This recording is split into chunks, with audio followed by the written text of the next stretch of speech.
तर नसरापुरातील घटने प्रकरणामध्ये ग्रामस्थांकडून मुख्यमंत्री फडणवीसांची भेट घेण्यात आलेली आहे। चिमुकलीवर अत्याचार करत हत्या करणाऱ्या आरोपीवर तातडीने कठोर कारवाई करण्याची मागणी ग्रामस्थांनी केली आहे। तर या प्रकरणामध्ये स्वतः लक्ष घालून न्याय मिळेपर्यंत पाठपुरावा करण्याचं आश्वासन मुख्यमंत्र्यांनी दिलं।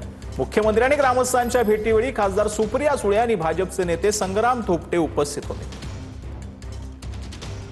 तर हे नक्की प्रकरण काय आहे, आज काय नक्की या प्रकरणात अपडेट आहे ते आपण पाहतो आहोत। यामध्ये सुप्रिया सुळेंनी ट्विट केलंय, भोरमधील अत्याचार प्रकरणामध्ये नसरापूर ग्रामस्थांसह मुख्यमंत्री फडणवीसांची भेट घेतली।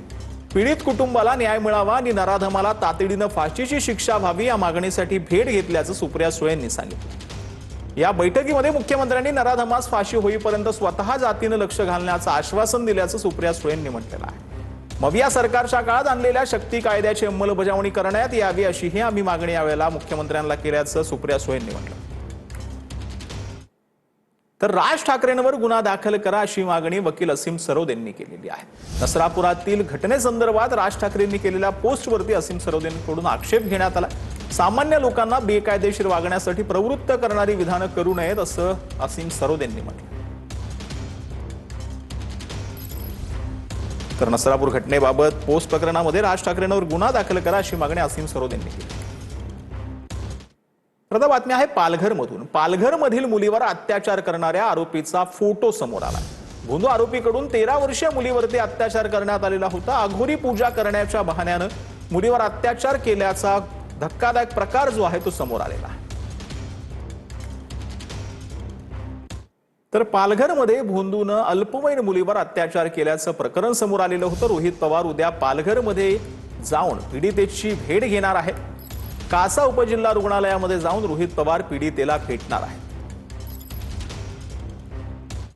तर खासदार संजय दिना पाटलांना उद्धव ठाकरेंचा फोन आलाय। ठाकरेंकडून संजय दिना पाटील यांची फोनवरून विचारपूस करण्यात आली। स्वतः उद्धव ठाकरे आणि आदित्य ठाकरे यांनी संजय दिना पाटलांच्या पत्नीच्या अपघाताबद्दल विचारपूस केली आहे। संजय दिना पाटलांच्या पत्नी सध्या फोर्टिस रुग्णालयामध्ये ऍडमिट असल्याची माहिती आहे। ठाकरेंच्या शिवसेनेचे विधान परिषदेचे आमदार मिलिंद नार्वेकरांनी रुग्णालयात जाऊन विचारपूस केली।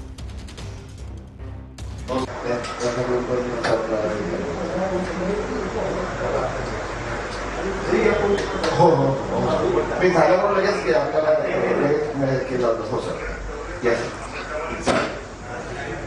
हो हो सर।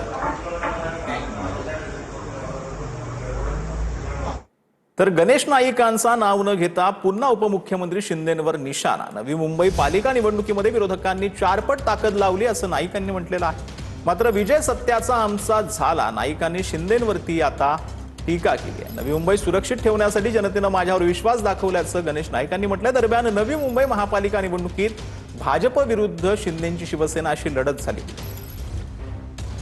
या नवी मुंबईच्या महापालिकेच्या वेळेला आमची जी ताकद त्याच्या 4 पट ताकद वापरली गेली, डोक्या वापरली गेले डॉक्टर।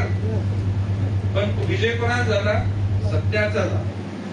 आणि त्यामध्ये नवी मुंबईच्या जनतेचं प्रेम ही आमची स्ट्रेंथ, हे जे काय यश आम्हाला मिळालं हे काय तुम्ही कौतुक करा। नाही कुटुंब वगैरे नाही, कुटुंब is not responsible at the they should get credit of. या शहराचं सुरक्षित राहण्याचं काम हे गणेश नाईकच्या हातात राहील।